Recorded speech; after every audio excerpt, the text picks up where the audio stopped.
तो यहाँ तत्वार सूत्र 5वां अध्याय द्रव्य गुण पर्याय की चर्चा अपनी हुई।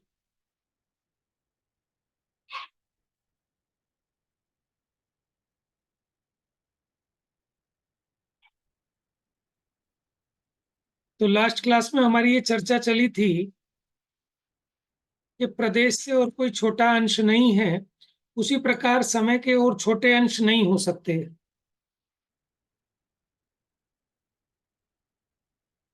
अब यहां से चलाते हैं कि सत, यह द्रव्य का लक्षण तो पहले ही कहा था, यहां उसका गुण पर्यायवद ये दूसरा लक्षण बताने का प्रयोजन क्या है। देखिए, एक सूत्र हम देख चुके हैं, सत द्रव्य लक्षणम। द्रव्य का लक्षण क्या है? सत। तो फिर आप दूसरा लक्षण क्यों बता रहे हो यहाँ पर? गुण पर्यायवत द्रव्यम, यानी जो द्रव्य होता है वो गुण पर्यायवान होता है। ये दूसरा लक्षण बताने का प्रयोजन क्या है? पढ़िए उत्तर। मैं पढ़ू भैया? पढ़िए पढ़िए। उत्तर, पहले कहा गया उत्पाद व द्रव्य युक्त सत, यह द्रव्य का लक्षण शुद्ध, सामान्य, अभेद महान है। कोई भी वस्तु अपनी सत्ता का उल्लंघन नहीं करती है, अतः सभी द्रव्य पर्याय सत्ता के विशेषण हैं। ज्ञान गोचर, वचन गोचर सभी वस्तुएं सत्तामयी हैं। वस्तुएं अनेक हैं, उनके पृथक पृथक भेद कर व्यवहार की सिद्धि के लिए द्रव्य का यह गुण पर्याय रूप दूसरा लक्षण बताया है। देखिए, वो तो इसे नहीं सामान्य बताने लक्षण था कि सभी वस्तुएं सत्ता स्वरूप है। अब उसके पृथक पृथक भेद करके व्यवहार की सिद्धि के लिए, माने वस्तु को कैसे समझाएं, तो गुण पर्यायों के द्वारा वस्तु की सिद्धि करने के लिए दूसरा लक्षण बताया। हाँ, पढ़िए आगे। इसे नहीं बताने पर प्रत्येक द्रव्य के पृथक पृथक गुण पर्याय सिद्ध नहीं होने से पृथक पृथक द्रव्यों की सिद्धि नहीं होती।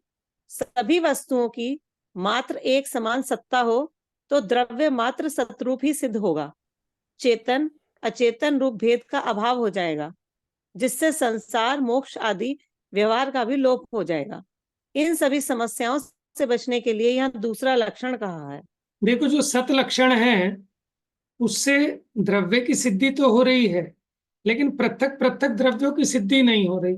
तो जब हमने गुण पर्यायवान कहा तो हर एक द्रव्य की पृथक पृथक न्यारी न्यारी सत्ता भी सिद्ध होती है। पढ़िए आगे।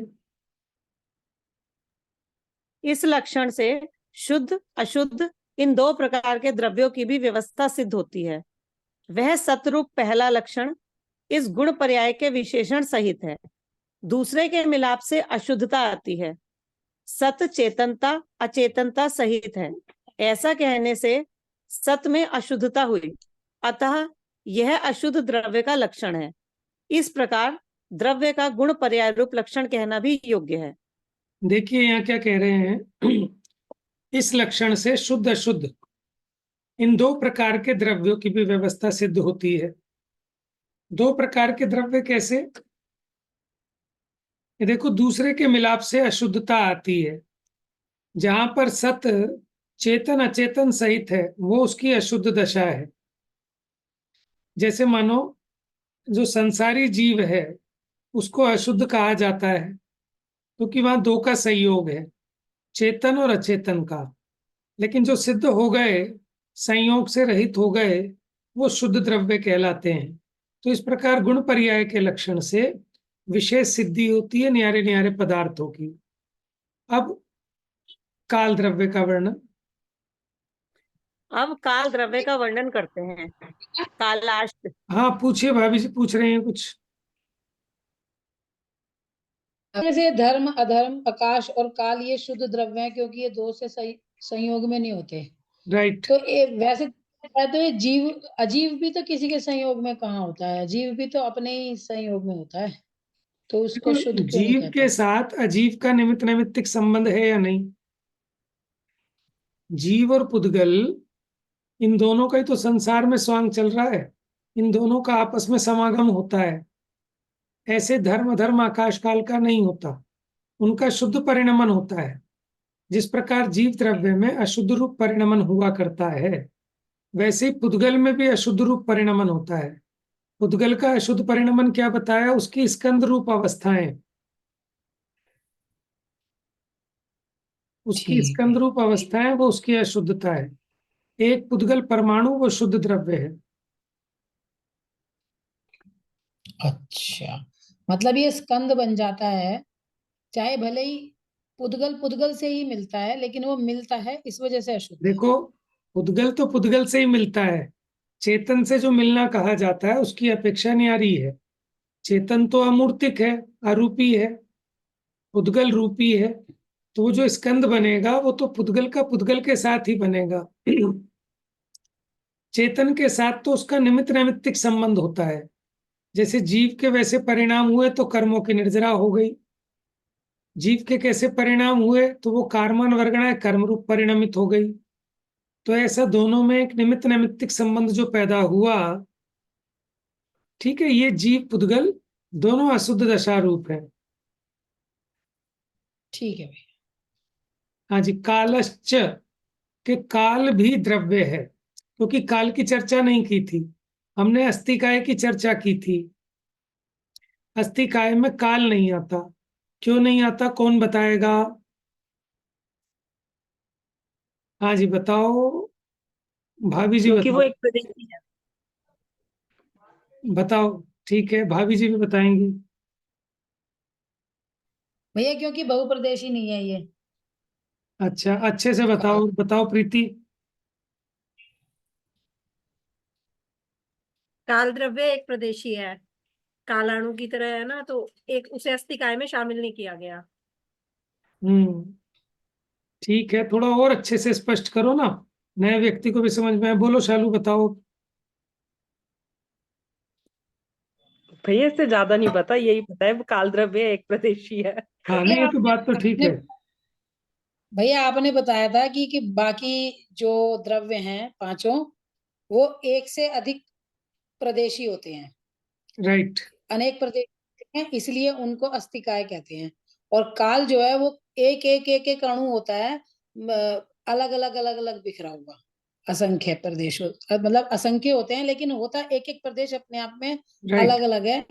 हाँ, इसको सही है। अस्थिकाय नहीं कहते। तो इसका उत्तर ना इस प्रकार से दिया जाएगा जैसा आपने दिया है, सही है कि अस्थिकाय किसको कहते हैं? बहुप्रदेशी द्रव्यों को अस्थिकाय कहते हैं। लेकिन जो काल है वो बहुप्रदेशी नहीं है, एक प्रदेशी है, इसलिए वह अस्थिकाय नहीं है। उत्तर आप सबका ठीक था। मैं इस तरह से पूछना चाहता था कि कोई नया व्यक्ति है तो उसको भी अच्छे से समझ में आ जाए, और जैसे आपका प्रश्न पत्र हो उसमें कैसा जवाब दोगे, उस तरह से जवाब चाहिए था। ठीक है,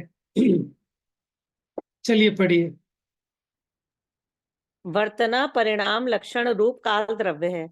वह भी अपने गुण पर्याय से सहित है, अपनी पृथक सत्ता सहित उत्पाद वह ध्रुवता संपन्न है। वह सदा अपने स्वभाव से अवस्थित है। उसमें अगुरु लघु संबंधी हानि वृद्धि की अपेक्षा स्वभावकृत और परद्रव्य के परिणाम की अपेक्षा परकृत उत्पाद वह विद्यमान है। देखिए, यानी वो एक वस्तु स्वतंत्र में दो न्यारा प्रकार के द्रव्य गुण। है। काल क्या अपनी सत्ता है, गुण पर्याय सहित है, उत्पाद व ध्रुव सहित है, इसलिए वो एक स्वतंत्र द्रव्य है। अगुरु लघु संबंधी हानि वृद्धि की अपेक्षा उसमें भी परिणाम होता है अगुरु लघुत्व गुण का। लेकिन पर की अपेक्षा का मतलब क्या है? कि उसकी जो प्रसिद्धि की जाती है वो पर की अपेक्षा से की जाती है। जैसे आप समझाएंगे, घड़ी क्या हो गई? कि घड़ी ये हो गई कि जब ये एक मटकी पानी खाली हो गया तो इतने टाइम को हमने कह दिया एक घड़ी। दिन क्या हो गया? कि जब ये सूर्य सामने से यहाँ से वहां पहुंच गया तो वो एक दिन हो गया। तो इसको जो समझाया जाता है वो पर की तरफ से समझाया जाता है। आगे पढ़िए। वस्तु में दो प्रकार के गुण होते हैं। वस्तु में दो प्रकार के गुण होते हैं, असाधारण और साधारण। वर्तना हेतुत्व काल द्रव्य का असाधारण यानी विशेष गुण है।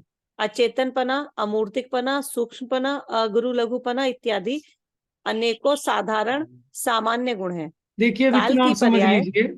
सामान्य गुण क्या होते हैं? सामान्य माने कॉमन। जो सभी द्रव्यों में पाए जाएं उनको कहते हैं साधारण, सामान्य गुण। ठीक है, जैसे सत्ता, तो सत्ता सभी द्रव्यों में पाई जाएगी। ठीक है, वस्तुत्व, अगुरु लघुत्व, प्रमेयत्व, प्रदेशत्व, ठीक है ना, ये तो सभी द्रव्यों में पाया जाएगा, ये है साधारण गुण। लेकिन जो अपने अपने द्रव्यों में तो पाए जाएं और अन्य द्रव्यों में ना पाए जाएं, वो होते हैं विशेष गुण। जैसे चेतना, वो जीव में ही पाई जाएगी, पुद्गल धर्म धर्म आकाश काल में नहीं पाई जाएगी। जैसे वर्तना हेतुत्व, ये काल द्रव्य का गुण है, बाकी किसी में नहीं है।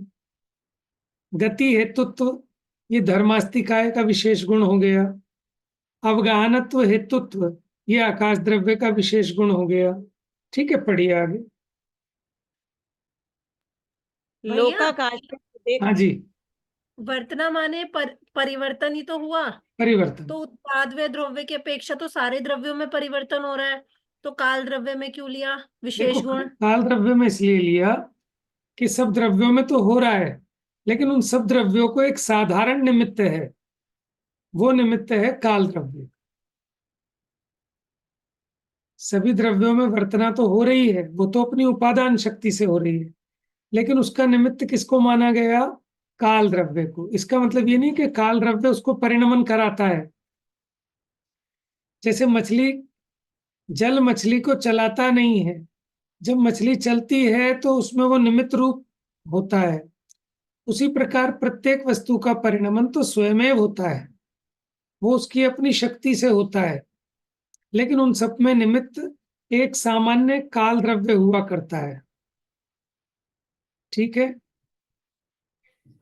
पढ़िए। भैया, हाँ जी, भैया, जैसे कहते हैं कि आचार्य कोई जब गाथा श्लोक आदि लिखते हैं, सूत्र लिखते हैं, उसमें एक मात्रा भी कम कर दें तो उन्हें इतना हर्ष होता है मानो एक पुत्र उत्पत्ति वाला। तो इसमें काल को देने की जरूरत ही क्या थी? मतलब काल ना भी हो तो सब तो परिणमन तो हो ही रहा है ना। नहीं नहीं, परिणमन तो हो रहा है जिज्ञासा की शांति के लिए। कोई ये ना मान बैठे कि भगवान कर रहा है उसको। समझ में आया ना? क्योंकि अन्य मत वाले तो यही मानते हैं कि हमारा जो भी परिणमन होता है वो ईश्वर के द्वारा किया होता है। तो अगर निमित्त रूप से भी देखें तो उसमें काल द्रव्य निमित्त है, ना कि ईश्वर। ये तो आपकी बात ठीक है, उस प्रकार से काल तो तो। नहीं होता। काल अगर नहीं ही होता, नहीं माने काल द्रव्य को, मतलब जैसे हमारे भगवान ने बताए हैं 6 द्रव्य, हम काल को ना ही माने तो भी परिणमन तो होएगा ही ना। नहीं, वस्तु का आप नहीं होगा। देखो, आपके मानने ना मानने से कुछ नहीं है, वो तो वस्तु का परिणमन तो होना ही होना है। ठीक है ना, आप ये कह रहे हो कि चलो हम काल द्रव्य के बारे में ना जाने, ठीक है, तो भी परिणमन तो होएगा ही होएगा। लेकिन अगर ना जगत के, जाने या क्यों बताए 6 द्रव्य? मतलब 5 में भी तो काम चल ही रहा है। हाँ, देखो नहीं चल रहा था ना, क्योंकि आप ये देखो कि आप जो ये कह रहे हो ना कि हम काल द्रव्य की सत्ता ना होती तब क्या हाँ, वस्तु में परिणमन हो जाता? हाँ, यही यही कह रही हूँ। तो आप ये बताओ मुझे, जल निमित्त है मछली के चलने में। जल तो नहीं चलाता ना, मछली स्वयं चलती है। जल निमित्त जी, है, चलना उसकी अपनी जी भैया। उपादानगत योग्यता है। तो बिना जल के चल जाएगी क्या मछली? नहीं, वो तो जल में ही चलती है। अच्छा, आप सुनो, घड़ा बनाती है मिट्टी या कुम्हार?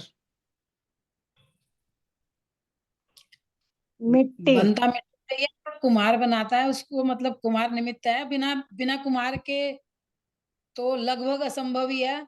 पर अकृत्रिम चातुर्य भी होते ही हैं, वो भी तो बनते ही हैं बिना किसी वो के बनाए। बनते नहीं है। देखो, कोई बने तो वहां निमित्त चाहिए। वो तो अकृत्रिम है ना, बने कहाँ है? बने बनाए हैं वो तो, अनादि की ऐसी रचना है। अच्छा, मतलब जैसे ये जीव अनादि से, ऐसे ये कृत्रिम चातुर्य ऐसे राइट, अनादि से ही बने हुए हैं। बिल्कुल, तभी तो अकृत्रिम है, तभी तो अनादि है। अच्छा। ओह, अच्छा, ये भी ऐसे अनादि अनंत है, मतलब ये भी हमारी तरह। हम भी मुझे अकृत्रिम लगा हैं। ये, मैं पता है इसके कैसे बताती हूँ, घर में जब चर्चा करते हैं। मैंने कहा जैसे कई बार, मतलब मैं जो समझती हूँ, मैं यही समझती थी कि जैसे आकाश में बादल हैं, इकट्ठे हो गए, कोई आकृति बन गई, ऐसे वो वहां के पुद्गल इकट्ठे हो गए और वो कृत्रिम हाँ। छताले ऐसे बन जाते। तो आप उसको समझ रहे थे वैश्विक यानी नेचुरल, हाँ, है ना? वो मैं तो तो उनका यही तो समझती प्रारंभ थी। होता है। और अकृत्रिम का मतलब किसी ने नहीं बनाए, लेकिन वो है भी तो अनादि ना, कोई नए नहीं अच्छा बने। अच्छा अच्छा। अगर नए बने होते तो आज कोई ना कोई निमित्त चाहिए था फिर उसमें। आज ये भी भ्रांति निकली मेरी। हाँ। तो अब आप ये बताओ, हम जैसा निमित्त को समझते हैं ना, ऐसा निमित्त का स्वरूप नहीं है। हमें क्या लगता है वो वेली चीज है निमित्त, फालतू है एकदम, है ना? ये बात सच्ची है कि काम तो उपादान से होना है, आपको अपने उपादान को जागृत करना है। आप निमित्तों की तरफ मत देखते रहो, इसलिए हम आपको उपादान की मुख्यता से कथन करते हैं। लेकिन जब उपादान का कार्य होता है तो वो योग्य निमित्त के बिना नहीं होता। योग्य निमित्त अवश्य होता है, उसके बिना उस कार्य की उत्पत्ति नहीं होती। इसलिए निमित्त और उपादान दोनों कारण कार्य व्यवस्था में इंपॉर्टेंट रोल प्ले करते हैं। तो उसी प्रकार ये जिज्ञासा सदा बनी रहेगी कि परिणमन तो होता है, लेकिन कोई ना कोई निमित्त तो होगा ही ना उसका। नहीं होगा तो ये मान लेंगे देखो विष्णु जी चला रहे हैं।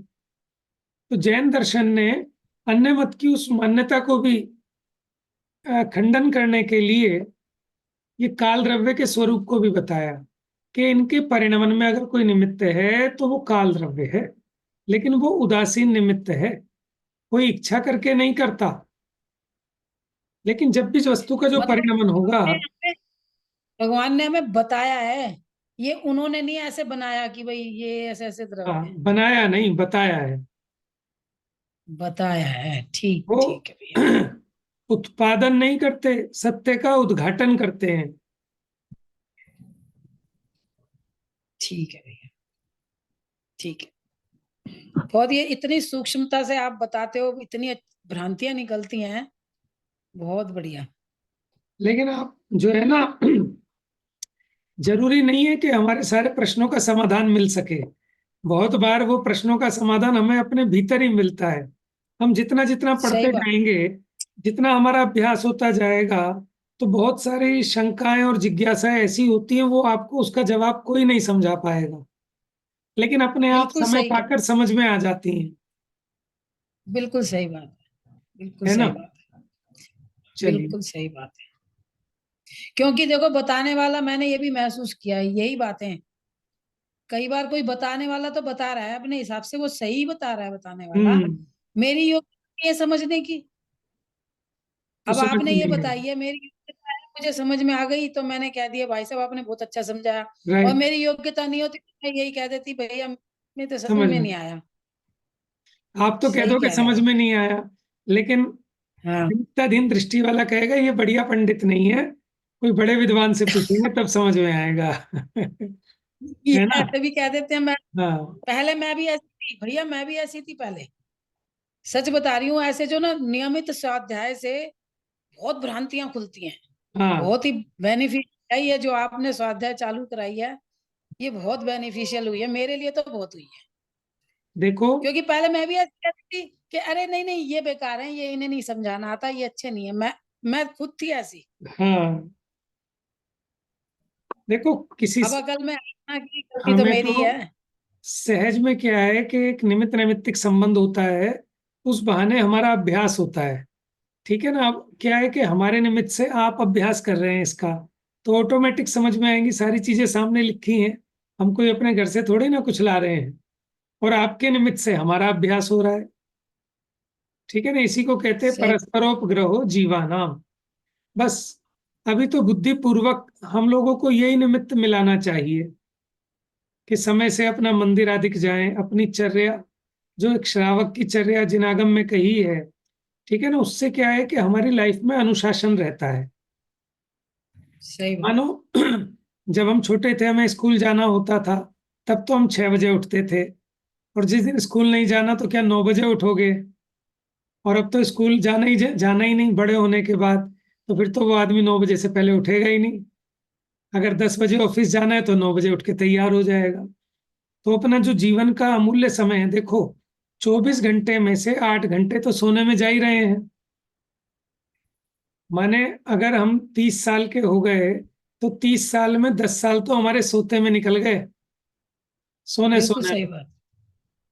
उसके अलावा 2-4 घंटे पहले बिस्तर में पड़ गए, उठने के बाद भी पड़े रहे, वो प्रमाद के हैं, वो तो किसी भी काम के नहीं है। ठीक है। और 10 घंटे, जीवन के 10 साल बाहर पढ़ाई में, लिखाई में, कमाने में, धमाने में, कहाँ बचता है जीव के पास टाइम अपने लिए। इसलिए बूंद बूंद से घड़ा भरता है। अपनी चर्या को नियमित बनाना चाहिए कि सुबह समय पर उठकर फटाफट निमट कर मंदिर जी जरूर जाना चाहिए। ठीक है। मंदिर जी में परिणामों की निर्मलता विशेष होती है। समय निकालकर वहां भगवान की स्तुति आदि, ठीक है ना, जो भी आपको अच्छा लगे, पाठ आदि पढ़ना चाहिए, पूजा करनी चाहिए। फिर और समय हो तो वहां बैठ के स्वाध्याय करो और अच्छा उपयोग लगता है। ठीक है ना। क्योंकि घर में और मंदिर में जमीन आसमान का फर्क पड़ता है परिणामों का। अब मैं यहाँ स्वाध्याय बिल्कुल करता फर्क। हूँ और इसके बाद मैं मंदिर में करता हूँ, तो मंदिर में जो मेरी भाव विशुद्धि होती है, ठीक है ना, वो यहाँ नहीं हो सकती घर में। ऐसे ही निमित्त नैमित्तिक संबंध होता है। ठीक है ना। वहां पवित्र क्षेत्र है, द्रव्य क्षेत्र काल भाव का निमित्त नैमित्तिक संबंध है। तुरंत मंदिर में प्रवेश करते ही परिणाम चेंज होते हैं। ठीक है। इसलिए अपने को अनुशासित करने के लिए अब हमें कोई नहीं उठा रहा। हमारी मम्मी नहीं उठाएगी कि मनोज उठ जा, देर हो गई। काहे की देर हो गई भाई, 9 बजे ऑफिस जाना है, उठ जाएंगे। लेकिन हमें स्वयं को अनुशासित रखना है, अपने समय का सदुपयोग करना है, तो अपने को नियमों में, अपनी दिनचर्या में बांधना ही चाहिए, है ना। वो आप करके देखेंगे तो आपको समझ में आएगा कि आप कितने प्रमाद से बच जाएंगे। नहीं तो वो सारा का सारा समय प्रमाद में ही जाता है। ठीक है ना। अब भैया मान मैं तो लो, एक बात और अब हाँ जी, अब एक बात और अपनी शेयर करूंगी कि जब से मैंने ये ऐसे नियम से ये पढ़ना चालू किया ना, तब से मेरी जिंदगी से एक बोर नाम का शब्द हट गया। जैसे कि ना, बोर हो रहे हैं, बोर हो रहे हैं। हाँ, अब मैं, मुझे लगता है मैं बोर होने का समय ही कहाँ है हमारे पास। सही बात है। बोर नहीं हुई उस दिन से मैं, जिस दिन से ये मैंने क्रमिक अ, अध्ययन करना चालू हुआ है। हाँ, तो इसलिए ना क्रमिक स्वाध्याय से बहुत लाभ होता है। बीच बीच में पढ़ बहुत लेना, होता है। ओकेजनली सुन लेना, उससे तो बस प्रेरणा मिलती है। लेकिन जब हम रेगुलर सही। आद्योपांत एक एक लाइन को पढ़ते हैं तो बहुत सारी हमारी भ्रांतियां मिटती हैं, और एक चीज का ज्ञान हमारे अन्य ज्ञान को भी पुष्ट करता है। ठीक है ना। चलिए, तो काल ये भी एक स्वतंत्र सिद्ध है। पढ़िए भाभी जी। लोकाकाश लोकाकाश के प्रत्येक प्रदेश पर एक एक कालाणु रत्नों की राशि के समान पृथक पृथक अप्रदेशी, एक प्रदेशी और क्रिया रहित विद्यमान है। वे संख्या में लोकाकाश के प्रदेश प्रमाण असंख्यात हैं। अच्छा, अब एक बात बताइए, क्या कालाणु एक क्षेत्र से दूसरे क्षेत्र में गमन कर सकता है क्या? नहीं। धर्म द्रव्य कर कैसे सकता करेगा? है क्या? नहीं, अधर्म धर्म द्रव्य द्रव्य, तो पूरा पसरा। नहीं। आकाश, तो नहीं। कौन कौन से द्रव्य गमन कर सकते हैं, बताओ प्रीति। भैया जीव और पुद्गल, वही दोनों क्रियावान है। राइट। ठीक है, जीव और पुद्गल में ही गमन होता है, बाकी अन्य द्रव्यों में गमन नहीं होता। चलिए आगे प्रश्न पढ़िए भाभी। प्रश्न। पहले पहले जहां जीव, पुद्गल, धर्म, अधर्म, आकाश इन 5 द्रव्यों को बताया था, वहां ही इस काल द्रव्य को भी बताना चाहिए था। यहाँ पृथक से कहने का क्या प्रयोजन है? उत्तर, वहां इसका वर्णन करने पर उनके समान इसके भी कायपना सिद्ध हो जाता। इसके कायपना तो का मतलब कौन मुख्य बताएगा? कायपना मतलब बताओ प्रीति। बहुप्रदेशी। बहुप्रदेशी। ठीक है, काय का मतलब क्या होता है? बहुप्रदेशी। समुदाय को काया बोलते हैं। हाँ, पढ़िए आगे भाभी जी। इसके तो मुख्य उपचार सभी प्रकार से प्रदेशों के प्रचय का अभाव होने से सर्वथा काय रहित पना ही है। हाँ, एक अतः प्रश्न और है। इसका प्रश्न भी पूछता रहूंगा ना तो पक्का हो जाएगा आपको। इन्होंने एक बात कही, उसके मुख्य और उपचार सभी प्रकार से प्रदेशों के प्रचय, प्रचय माने उसके समूह का अभाव होने से सर्वथा काय रहित बना है। तो मुख्य और उपचार ऐसा क्यों कह रहे हैं, इसका आशय कौन बताएगा?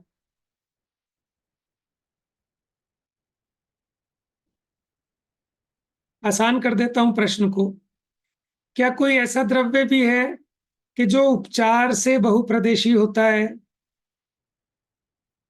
अब बताओ। हाँ भैया, अजीब अजीब द्रव्य, पुद्गल द्रव्य। हाँ, पुद्गल। अजीब अलग बात है, पुद्गल अलग बात है। तो मैंने करेक्ट कर लिया, हाँ, पुद्गल द्रव्य। बात समझ गए? उपचार से अजीब कैसे में होता तो है बताओ। अजीब में तो पांचों आ जाएंगे। अजीब हम्म, में तो पांचों आ जाएंगे। पुद्गल द्रव्य बताइए है ऐसा। उपचार से कैसे है? बहुप्रदेशी ये पुद्गल द्रव्य है, हम्म, क्योंकि ये अधिकतर स्कंद रूप में ही पाया जाता है, एक से अधिक मिलके ही बनता है। एक इसका देखो, जो शुद्ध परमाणु। तो पुद्गल तो एक प्रदेशी होता है, पुद्गल परमाणु। फिर आप उसको बहुप्रदेशी कैसे कह रहे हो? कि उस एक पुद्गल परमाणु में भी योग्यता है कि वो स्कंद रूप बन सकता है किसी दूसरे स्कंद के साथ जुड़कर। इसलिए उसमें योग्यता की अपेक्षा उसको उपचार से बहुप्रदेशी कहा गया है। ठीक है ना? स्कंद तो है बहुप्रदेशी, लेकिन एक पुद्गल परमाणु को भी उपचार से बहुप्रदेशी कहा जाता है, क्योंकि उसे एक अकेले पुद्गल परमाणु में योग्यता है कि वो स्कंद के साथ जुड़कर बहुप्रदेशी रूप हो जाए। ठीक है, आगे पढ़िए भाभी जी। सभी प्रकार, अतः इसका पृथक से निरूपण किया है। धर्म, अधर्म, आकाश और जीव, इन चार द्रव्यों के कायपना मुख्य रूप से है। हम्म, पुद्गल मुख्यतः एक प्रदेशी होने पर भी उसमें स्कंद बनने की योग्यता होने के कारण उसके कायपना उपचार से है। काल के ये दोनों ही नहीं है। क्या नहीं है दोनों? ना तो वो मुख्य पने और ना उपचार पने, बहुप्रदेशी होता ही नहीं है। आगे पढ़िए। इसके साथ ही यह काल द्रव्य निष्क्रिय भी है। यदि इसे धर्मादि के साथ कहते तो निष्क्रियाणी सूत्र के द्वारा जीव पुद्गल के साथ इसके भी सक्रियता सिद्ध होगी, परंतु यह तो देखिए, काल द्रव्य निष्क्रिय भी है, तो निष्क्रिय तो धर्म द्रव्य भी है। यदि इसे धर्मादि के साथ कहते तो निष्क्रियाणी सूत्र द्वारा जीव पुद्गल के साथ इसके भी सक्रियता सिद्ध होती। देखिए, एक सूत्र था, धर्मा धर्माकाश, क्या था? याद है भाई? किसी ने याद किए? भैया निष्क्रियाणी चा, उससे पहले था आकाश देख द्रव्याणी। आकाश से दूर। हाँ, ठीक है। आकाशादेक द्रव्याणि। ठीक है, आकाश एक है और वो भी द्रव्य है। आकाश को बाद में गिना है, पहले उसके पहले एक सूत्र था, धर्मा धर्मा, धर्म धर्मा धर्मा जीव पुद्गला नाम, ऐसा था ना? असंख्या प्रदेशा धर्माधर्मेक जीवा नाम। अच्छा, चलो, अभी तो सूत्र नहीं आ रहा है आदि वाला। तो पीछे ऐसा सूत्र आया था, वो कह रहे हैं कि अगर हम इसे धर्मादि के साथ कहते तो निष्क्रियाणी सूत्र द्वारा यहाँ कुछ बात ना जम नहीं रही, क्योंकि निष्क्रिय धर्मादिक तो निष्क्रिय हैं और जीव पुद्गल सक्रिय हैं, क्योंकि जीव पुद्गल में एक क्षेत्र से क्षेत्रांतर गमन होता है। परंतु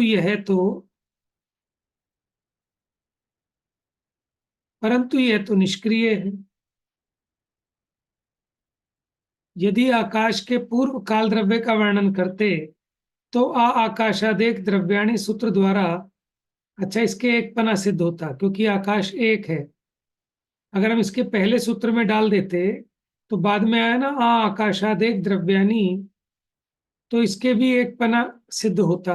लेकिन ये तो संख्या में असंख्यात है काल, इसलिए इसका सबके साथ वर्णन नहीं करके अलग से वर्णन किया।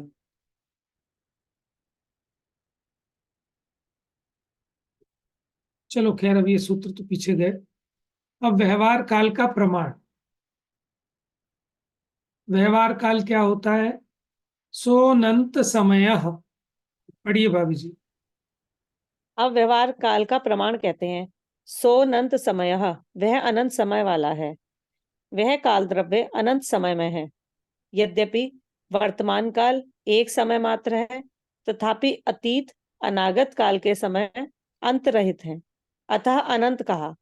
यद्यपि निश्चय कालाणु पूर्णतः पृथक पृथक संख्या में धर्मास्तिका संबंधी प्रदेशों की संख्या के समान असंख्यात द्रव्य हैं, तथापि व्यवहार काल की अपेक्षा से कालाणु अनंत पर्यायों की प्रवृत्ति में कारण है, अतः एक कालाणु में भी अनंतपना है। देखो जी, इस प्रश्न को समझ लो। ऐसा प्रश्न उठा भी था आपका, भाभी जी, आपका, कि वो तो अनंत काल होता है, असंख्यात कैसे कहा? ये प्रश्न आया था ना। अब देखो यहाँ इसको और स्पष्ट किया है कि जैसे धर्मास्तिकाय के जितने प्रदेश हैं उतने ही कालाणु हैं संख्या में, असंख्यात। तो काल कितने हैं? असंख्यात हैं संख्या की अपेक्षा। एक एक प्रदेश पर एक एक काल द्रव्य न्यारा न्यारा है, तो संख्या की अपेक्षा तो असंख्यात है। लेकिन एक कालाणु भी अनंतानंत पर्यायों के परिणमने में निमित्त होता है। माने एक कालाणु भी, एक काल द्रव्य में भी अनंत पर्यायों की प्रवृत्ति में कारण होता है, निमित्त होता है। इसलिए वो एक कालाणु में भी अनंतपना है, क्योंकि वो काल भी भैया तो।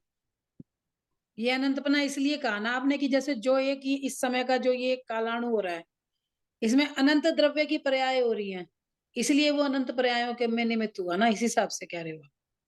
नहीं मेरे कहने का मतलब जो कालाणु है ना, वो अनंत पर्यायों के परिणमन में निमित्त होता है। अनंत पर्याय मतलब वो कालाणु अभी भी मौजूद है, उस कालाणु का परिणमन, उसको समय कहते हैं। ठीक है ना? और उसका परिणमन आज भी है समय रूप, कल भी समय रूप होगा, परसों भी समय रूप होगा। और उसके निमित्त से जो द्रव्य हैं वो निरंतर परिणमनशील रहते हैं, निरंतर। तो कब से परिणमनशील है? अनादि से हैं, अनंत काल तक रहेंगे।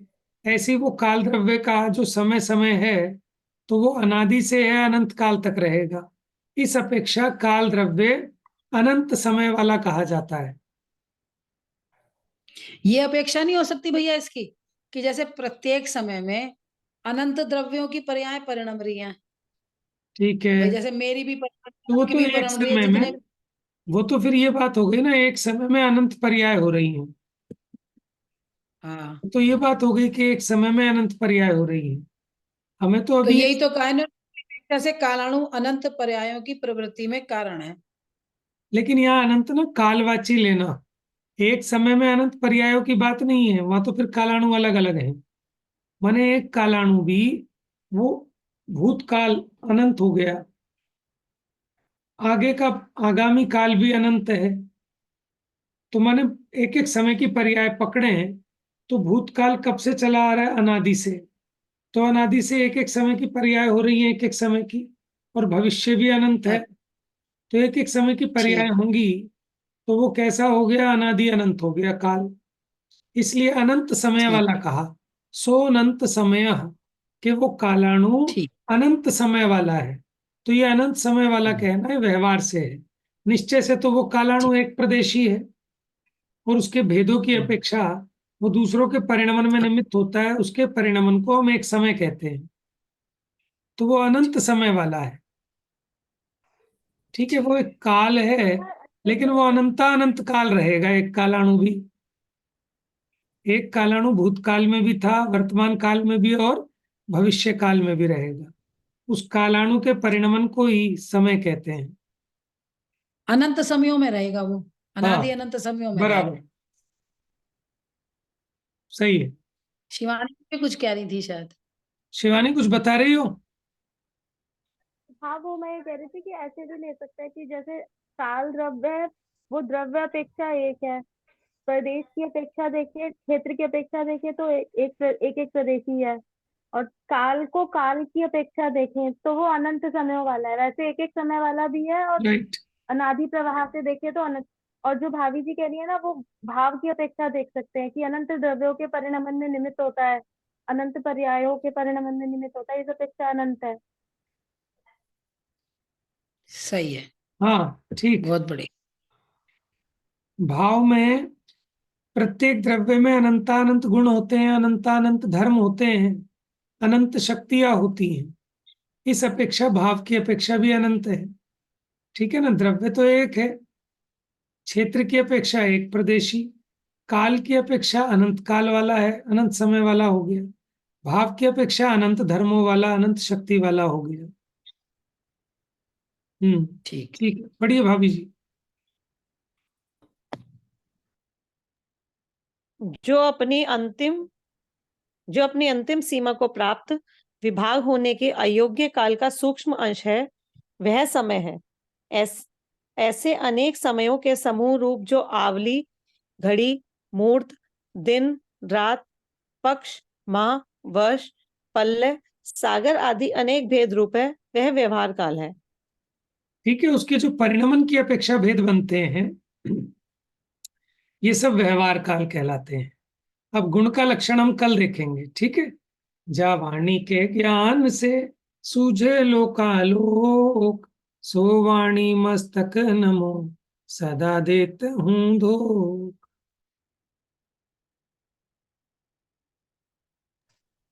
भैया आज कॉल नहीं करी थी? हुई थी। मेरे कॉल को की तो थी। आती नहीं है, पता कॉल क्या नहीं हो आई थी जाता है, आपके पता पास? नहीं। नहीं। ज्ञानम ने की थी कॉल। मैं चेक कर लूंगा एक बार, हो सकता है उससे मिस्टेक ना हो गई हो। ठीक है अभी भैया। कल तो हमारा हुआ ही नहीं था स्वाध्याय। तो हुआ नहीं था। की थी कॉल। पता नहीं मेरे को क्यों नहीं आप। आपका नेट ऑफ होगा या तो मोबाइल का। व्हाट्सएप कॉल की होगी ना, आपका नेट नहीं, ऑफ होगा। नेट नेट तो ऑन। ऑन है मेरा, पता एक नहीं। बार अभी टेस्ट करके देख लेंगे, फिर आप बताना आ रही है नहीं आ रही है। ठीक है।